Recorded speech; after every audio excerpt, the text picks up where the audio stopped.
Please join me in welcoming Denzal Washington.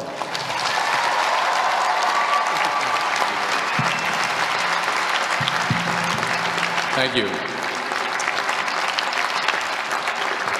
Thank you very much. I am obviously the most unorganized. Everybody else has nice boxes to bring their script up in. I just kind of got it all messed up here and put it inside of a magazine. So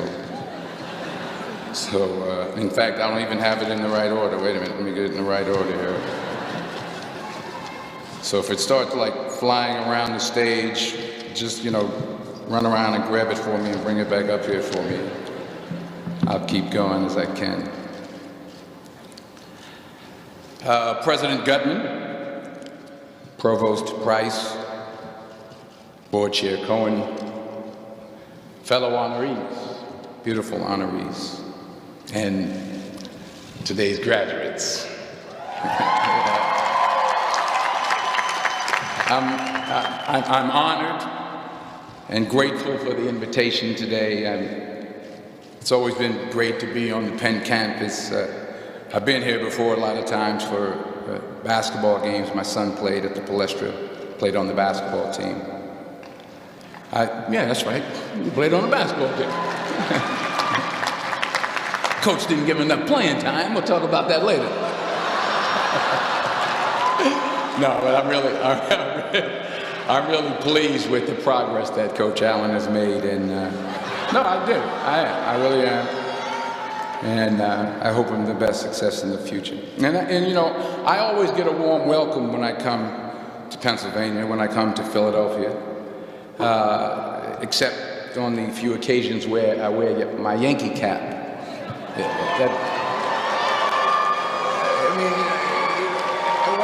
What's wrong with that?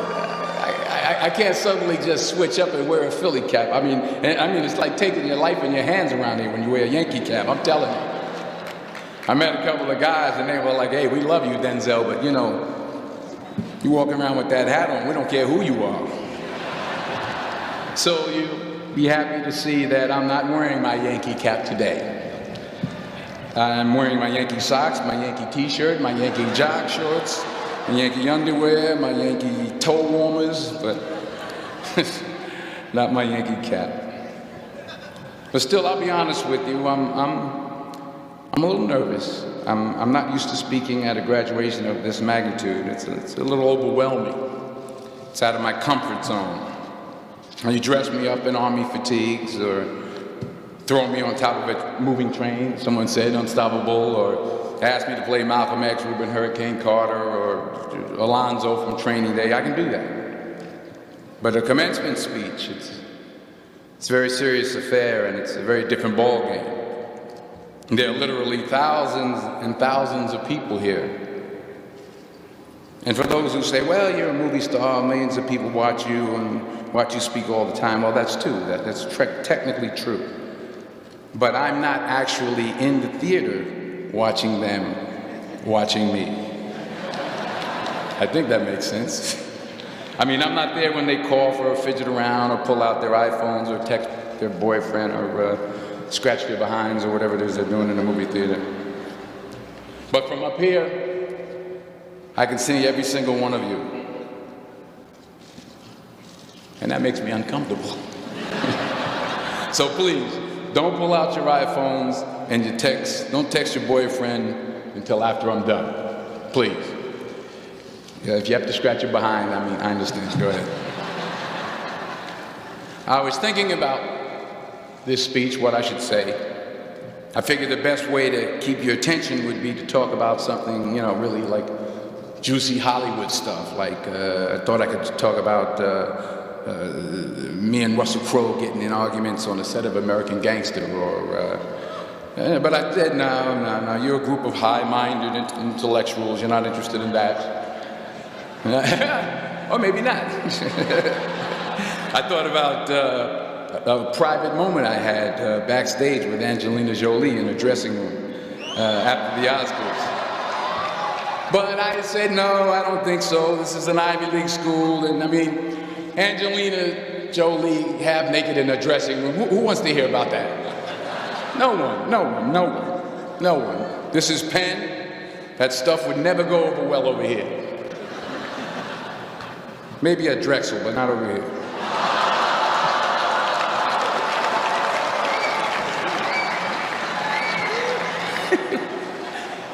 Ooh, I'm in trouble now. So I was back to square one, feeling the pressure. So now you're probably thinking, if it was going to be this difficult, this much pressure, why did I even accept today's invitation in the first place?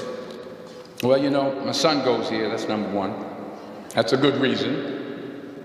And I always like to check to see how my money's being spent. And I'm sure there's some parents out there who can relate to what I'm talking about. Yeah. To everybody upstairs. And there were some other good reasons for me to show up. Sure, I got an Academy Award, but I never had something called a magic meatball after waiting in line for half an hour at the food truck. Yeah? Yes, I talked face to face with President Obama, but I never talked face to face with a guy named Queter who sings bad songs over at Smokes on Tuesday night. I never been to Buies, I never been to Hemos. Yes, I have played a detective who battles demons, but I've never been to a school in my life where the squirrel population has gone bananas. I mean, they're breaking into dorm rooms, they're walking around campus. I think I saw some carrying books on their way to class. So I had to be here. I had to come. Even though I was afraid I might make a fool of myself. In fact, if you really want to know the truth, I had to come exactly because I might make a fool of myself. Now, what am I talking about? Here it is. I found that nothing in life is worthwhile unless you take risks. Nothing. Nelson Mandela said, "There is no passion to be found playing small and settling for a life that's less than the one you're capable of living." Now, I'm sure in your experiences in school and applying to college and picking your major and deciding what you want to do with life, I'm sure people have told you to make sure you have something to fall back on. Make sure you got something to fall back on, honey. But I never understood that concept, having something to fall back on. If I'm going to fall, I don't want to fall back on anything except my faith. I want to fall forward. I figure at least this way I'll see what I'm going to hit. Fall forward. This is what I mean. Reggie Jackson struck out 2,600 times in his career, the most in the history of baseball. But you don't hear about the strikeouts. People remember the home runs. Fall forward. Thomas Edison conducted 1,000 failed experiments. Did you know that? I didn't know that.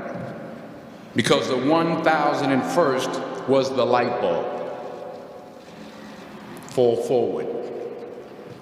Every failed experiment is one step closer to success. You've got to take risks, and I'm sure you've probably heard that before, but I want to talk to you about why that's so important.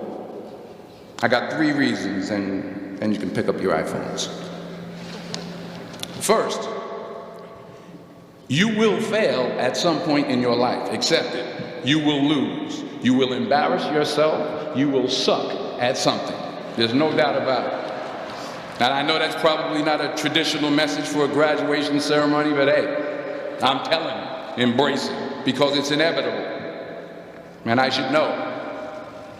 In the acting business, you fail all the time. Early on in my career, I auditioned for a part in a Broadway musical. Perfect role for me, I thought, except for the fact that I can't sing. So I'm in the wings, I'm about to go on stage, but the guy in front of me, he's singing like Pavarotti. He's just going on and on and on, and I'm just shrinking. I'm getting smaller and smaller. So they say, "Oh, thank you very much, and you'll be hearing from us." So I come out with my little sheet music, and it was Just My Imagination by the Temptations. That's what I came up with. So I hand it to the accompanist, and she looks at it and looks at me and looks out at the director and was like, ah. So I start, you know, I'm going to sing. I'm like, it's just my imagination once again, and then coming away with me. And I'm not saying anything, so I'm thinking I'm getting better. So I start getting into it. It was just my running this. Oh, thank you very much, Mr. Washington. Thank you. So I assumed I didn't get the job. But the next part of the audition, he called me back. The next part of the audition is the acting part of the audition. So I'm like, hey, okay, maybe I can't sing, but I know I can act. So they pair me with this guy, and again, I didn't know about musical theater. And musical theater is big, so they can reach everyone all the way in the back of the stadium. And I'm more from a realistic, naturalistic kind of acting where you actually talk to the person next to you. So I don't know what my line was. My line was, well, hand me the cup. And his line was, well, I will hand you the cup, my dear. The cup will be there to be handed to you. I said, oh, okay. Well, should I give you the cup back? Oh, yes, you should give it back to me because you know that is my cup and it should be given back to me. I didn't get the job. But here's the thing. I didn't quit. I didn't fall back. I walked out of there to prepare for the next audition, and the next audition, and the next audition. I prayed. I prayed, and I prayed. But I continued to fail, and fail, and fail. But it didn't matter, because you know what? There's an old saying, you hang around the barbershop long enough, sooner or later you're going to get a haircut. So you will catch a break, and I did catch a break. Last year, I did a play called Fences on Broadway. Someone talked about it. Won the Tony Award. And I didn't have to sing, by the way. But here's the kicker. It was at the Court Theater. It was at the same theater that I failed that first audition 30 years prior.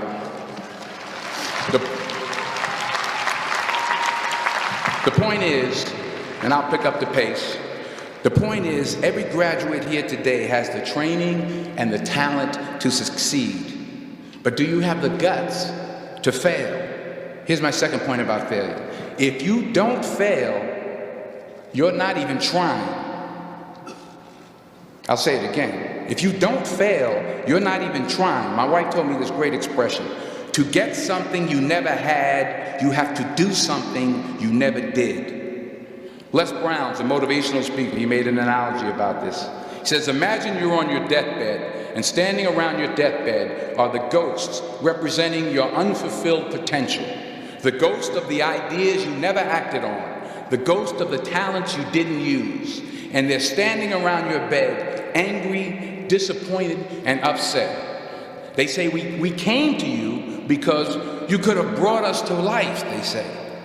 And now we have to go to the grave together. So I ask you today, how many ghosts are going to be around your bed when your time comes? You've invested a lot in your education, and people have invested in you. And let me tell you, the world needs your talents, man, does it ever. I just got back from Africa like 2 days ago, so if I'm rambling on, it's because I'm jet lagged. I just got back from South Africa. It's a beautiful country, but there are places there with terrible poverty that need help. And Africa is just the tip of the iceberg. The Middle East needs your help. Japan needs your help. Alabama needs your help. Tennessee needs your help. Louisiana needs your help. Philadelphia needs your help. The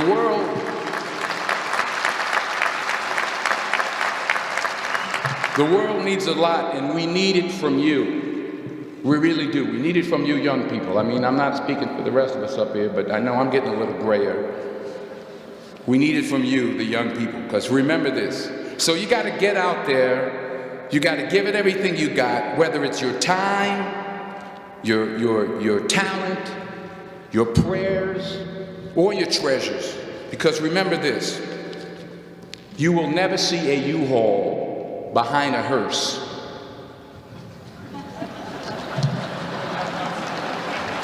I'll say it again.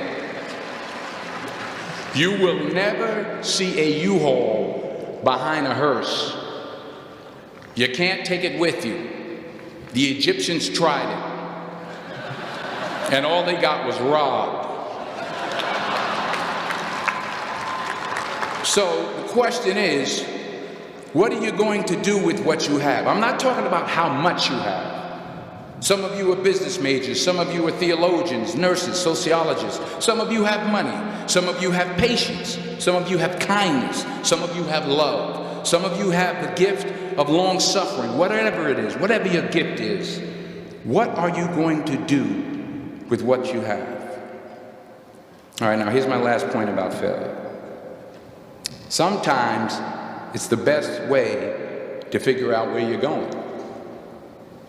Your life will never be a straight path. I began at Fordham University as a pre-med student.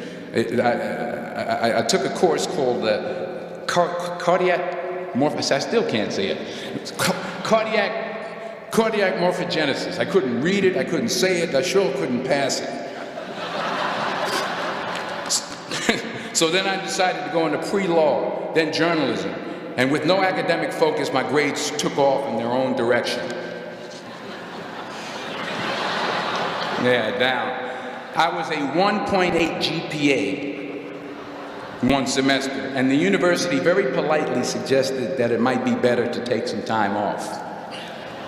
I was 20 years old. I was at my lowest point. And then one day, and I remember the exact day, March 27th, 1975, I was helping my mother in her beauty shop. My mother owned a beauty shop up in Mount Vernon. And there was this older woman who was considered one of the elders in the town. And I didn't know her personally, but I was looking in the mirror, and every time I looked at the mirror, I could see her behind me, and she was staring at me. She just kept looking at me. Every time I looked at her, she kept giving me these strange looks. So she finally took the dryer off her head and she said something I'll never forget. First of all, she said, "Somebody give me a piece of paper, give me a piece of paper." She said, "Young boy, I have a prophecy, a spiritual prophecy." She said, "You are going to travel the world and speak to millions of people." Now mind you, I'm 20 years old, I'm flunked out of school. In fact, like a wise ass, I'm thinking to myself, maybe she's got something in that crystal ball about me getting back into school next fall. But maybe she was on to something, because later that summer, while working as a counselor at the YMCA camp in Connecticut, we put on a talent show for the campers. And after the show, another counselor came up to me and asked, "Have you ever thought about acting? You're good at that." So when I got back to Fordham that fall, I got in and I changed my major once again for the last time. And in the years that followed, just as that woman prophesied, I have traveled the world and I have spoken to millions of people through my movies. Millions who up till this day couldn't see me, who up till this day I couldn't see while I was talking to them, and they couldn't see me, they could only see the movie. They couldn't see the real me. But I see you today, and I'm encouraged by what I see.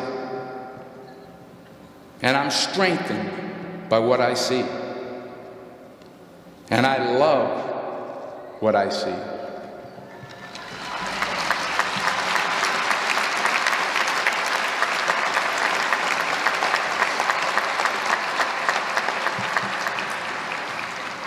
One more page, and I'll shut up. Let me conclude with this one final point, and actually the president kind of brought it up. It has to do with the movie Philadelphia. She stole my material. Many years ago, I did this movie called Philadelphia. We filmed some of the scenes right here on campus. Philadelphia came out in 1993. Most of you were probably still in diapers. Some of the professors too. But that cracked me up. But it was a good movie. Rent it on Netflix. It's a good movie. Rent it. I get 23 cents every time you rent it. Please, rent it. True. Parents up there, rent it. Netflix.